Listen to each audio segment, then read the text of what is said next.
কাল তাহলে সারা রাত যাবৎ যেন অকালে দীপাবলি এলো পাকিস্তানের বুকেতে।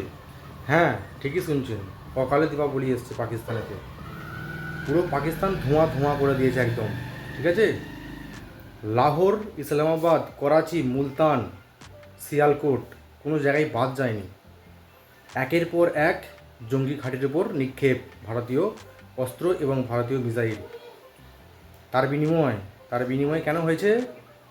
কারণ আমরা কিন্তু যেদিন সিন্দুর অপারেশন পার্ট 1 চললো, সেদিন শুধুমাত্র আমরা জঙ্গিদের ঘাঁটি থেকে আমরা লক্ষ্যবস্তু আমার নিক্ষেপ করেছিলাম।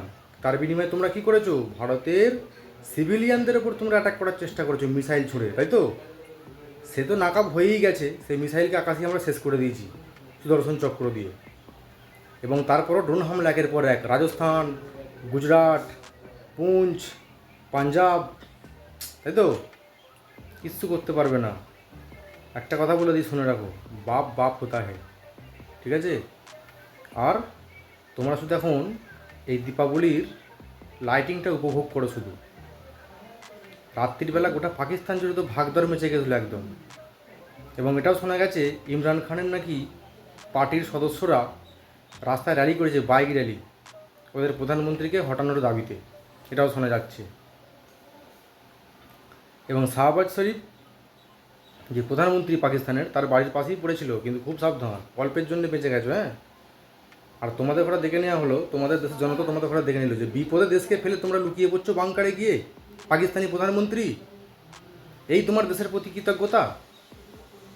তাহলে যখন পারবেই না, কেন দেশের মানুষকে বিপদে ফেলছো? আমরা তো ভারতীয়রা বলেছি, আমরা পাবলিকের উপর আমরা কোনো অ্যাটাক করবো না। আমাদের লক্ষ্য ওই জঙ্গি লঞ্চ প্যাড, ট্রেনিং সেন্টার, বাড়ি, এইগুলো আমাদের দরকার।